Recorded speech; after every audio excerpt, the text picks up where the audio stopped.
Josie is a half-cat. No, she isn't half-cat, half something else, and she's not a humanoid with feline features either. She is literally half of a cat.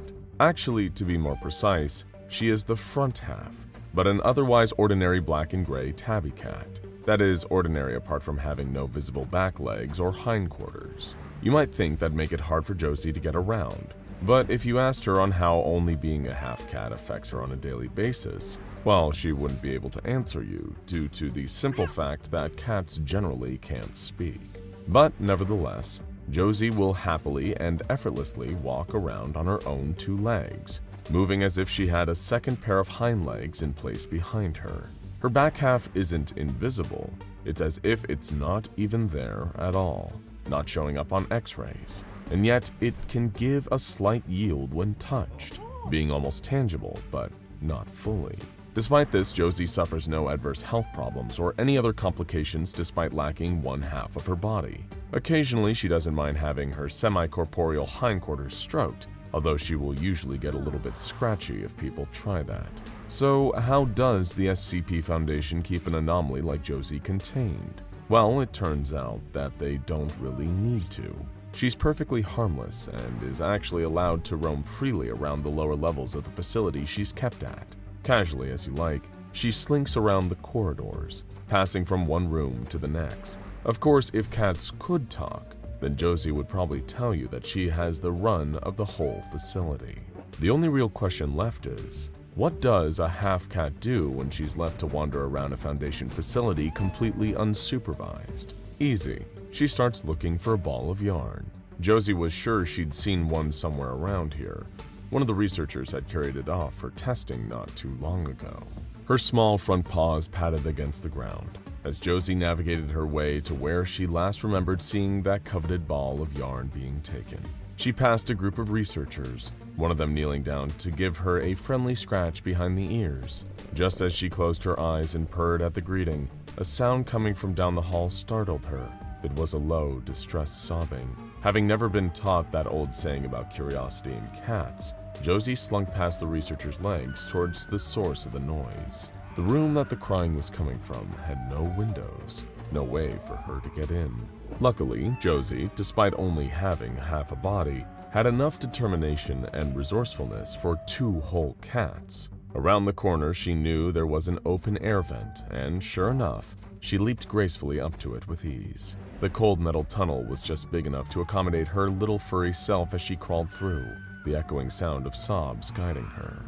As she reached the grate looking out into the windowless room, Josie spotted a tall, thin creature sitting with its back to her. Its arms would have been long enough to reach the ground if it had stood at its full height, but for now they were wrapped tightly around its legs as the creature rocked back and forth. Its loud wails showed that it was clearly in a great deal of distress, although Josie wouldn't be able to understand why having someone look at its face would make this slender creature so upset. Nearby, there was a giant metal cube with a hole ripped in it, and while the rest of the room was empty, there seemed to be several large red smears on the ground. How strange. She cocked her head to one side and meowed, tapping one paw against the air vent grate. It seemed pretty loose. With a few good pushes, the screws came free, and the adorable half-cat hopped down into the room. As she got closer to the creature, she noticed it had a black bag covering its face. Little did Josie know, an hour earlier, a junior researcher had made the terrible mistake of putting on a pair of X-ray glasses he ordered from the back of a comic book. As it turns out, these were the only ones to ever actually work. He saw right through 096's containment cube, and all hell had broken loose. But Josie didn't mind. She decided to endear herself to the strange, shy creature by rubbing up against its long leg. Returning the same affection that it had so rarely been given, it bent down and gently scooped Josie up in its spindly arms. The pair of them sat in the corner together, Josie getting herself comfortable on the tall creature's lap, purring as long fingers ran over her tabby fur. The creature, being so careful not to harm the half-cat, treated her like she was as delicate as glass. It had briefly stopped crying thanks to its visitor, and as much as she noticed the sounds of sobbing had ceased, Josie would never understand the difference she had made to SCP-096's day. Unfortunately, it wasn't long before their encounter was cut short. A legion of guards in scramble goggles burst into the room to retake control of the situation. The last thing they expected to see was 096 sitting calmly with Josie on its lap and a bag covering its face. But the sudden entrance of a security team startled the poor half-cat. Within a second, she had bolted out of the room, shooting under the legs of the guards and back out into the facility. Now that she was back outside, Josie recalled her earlier hunt for a ball of yarn to play with. She still wasn't sure where it had gotten to.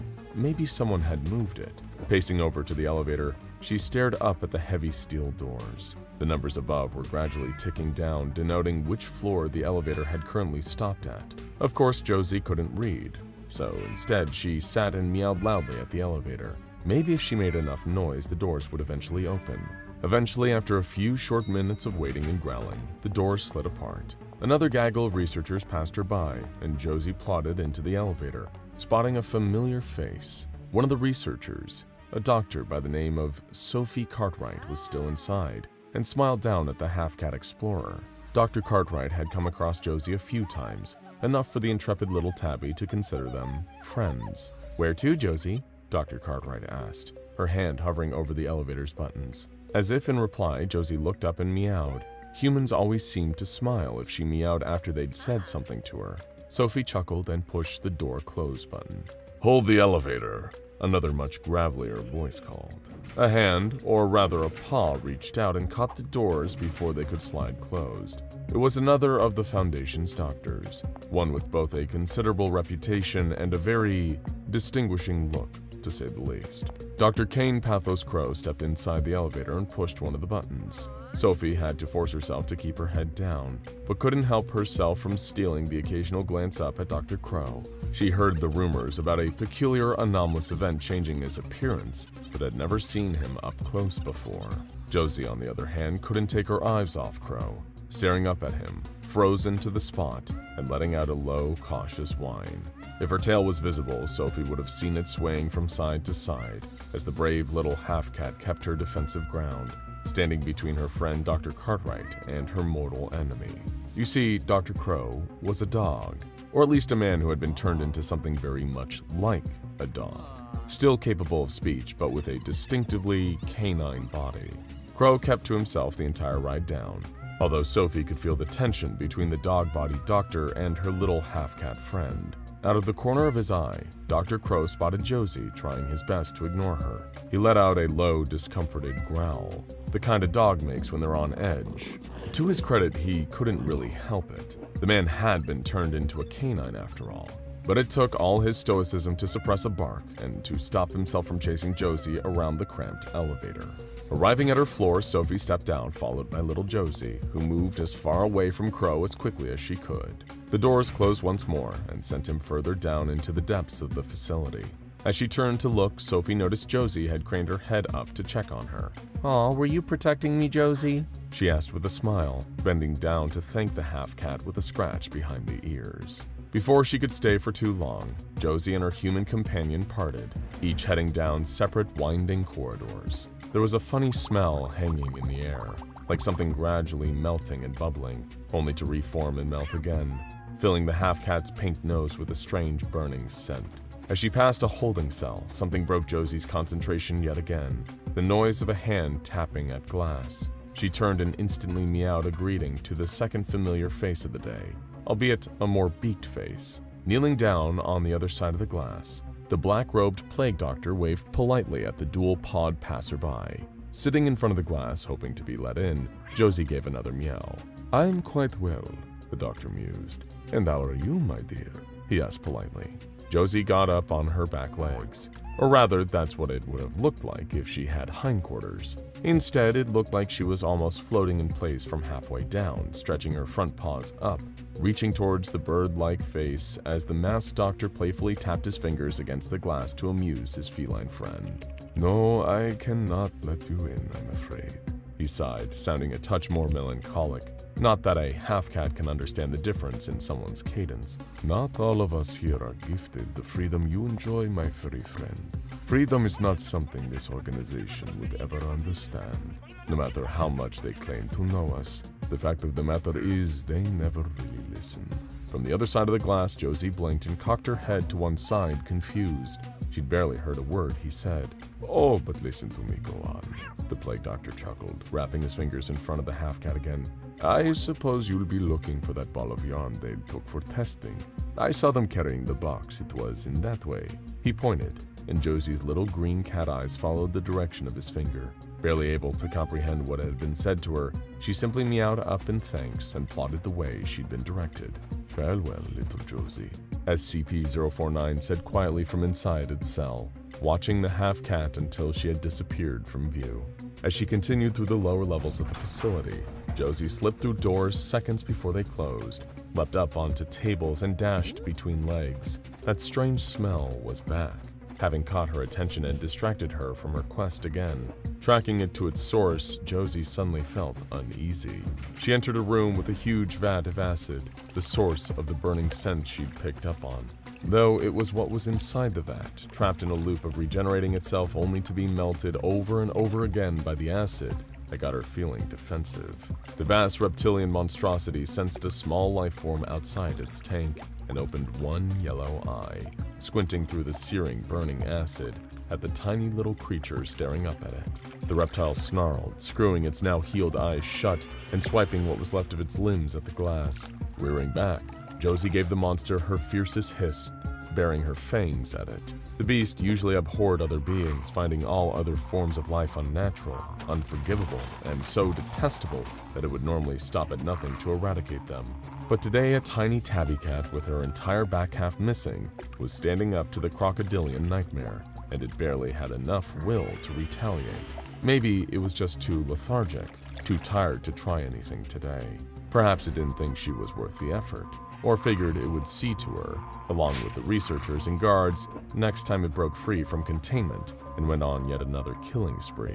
But in Josie's mind, this facility was her home, and the brave little half-cat had scared SCP-682 into staying put. As she trotted away again, she knew that the monstrous reptile would have to think twice before messing with her. Back on track at last, Josie rounded the corner and arrived in a familiar-looking corridor. She was certain this was where she'd seen a researcher carrying the box containing the string that she coveted. Sure enough, she could see into the room where the box had been left, noticing a group of researchers and a human in an orange jumpsuit were gathered around it. A few were making notes on their clipboards at a safe distance, while the one in orange stepped closer to the box. Josie watched as a single bee flew out of the box. Her feline eyes followed it, ready to pounce if it came close enough. The man wearing the jumpsuit was waving his arms, trying to swat the insect away. A moment later, he grabbed his arm in pain. The bee had gotten agitated, stinging him and flying away, somehow surviving. As she waited, Josie's patience was rewarded. The researchers and the man wearing orange bustled their way out of the room, offering her the chance she needed to zip between them and get one step closer to her prize. The room was entirely empty, save for the box in the center, sitting precariously atop a table. Wiggling herself as she readied her invisible and intangible back legs, Josie shot up, just missing the table's edge. She clawed and scratched at the surface, trying to pull herself up, but her lack of hindquarters made it impossible to climb the rest of the way. Dropping back to the floor, she looked up at the table and gave it a loud, indignant meow. Changing tactics, she started to hop up on one of the table legs, digging her claws into the woodwork to hoist herself up bit by bit. Sure enough, her new strategy worked a treat, and Josie was presented with what she had been searching for. One final hurdle was left, however. The box was closed. Now the struggles of only being a half-cat are one thing, but not having opposable thumbs is a difficulty that has plagued all cats since the dawn of time. But not being able to grab or hold things with the ease of a human, there's one thing that cats are great at, and that's pushing things over. Nudging the box to the table's edge with a gentle boop of her nose, Josie eventually tipped the whole thing off, causing it to land on its side on the floor, the lid falling open. Triumphantly, she jumped back down to claim her prize, expecting to find the ball of yarn and spend the next few hours playing with it. But something was wrong. The yarn had changed, and now it was looking at her. The ball had started as yarn and ribbon, the perfect plaything for any half-cat or full cat for that matter. But the Foundation had been running their usual invasive tests on it, and since cutting a portion of the string off, it had transformed. It was now a ball of meat, functioning, blinking eyes staring out of a mass of overlapping sinew and blood-red matter. The multiple eyes looked up at the half-cat that had knocked it to the floor and asked a single question in a deep voice emanating from somewhere within its lipless form. "Are you Eric?" Completely unfazed by this, Josie whacked the ball with her paw and watched as it rolled halfway across the room. Tentacle segments of its body gradually pulled the amorphous mass back to where it started, and then asked once again, "Are you Eric?" Once again, Josie slapped the ball and watched it roll away from her, both completely unaware of who Eric was and a little perturbed that someone had replaced the ball of yarn with such an inadequate toy. Turning her back on SCP-066, Josie the Half-Cat searched for a way out of the room and went back to prowling around the facility for something to entertain herself. She noticed that she was starting to get hungry. Maybe if she got lucky, one of the researchers would sneak her a piece of cheese. Now go and check out SCP-999, the Tickle Monster, and SCP-348, a gift from Dad, for more anomalies that are classified as sweet, cute, or playful.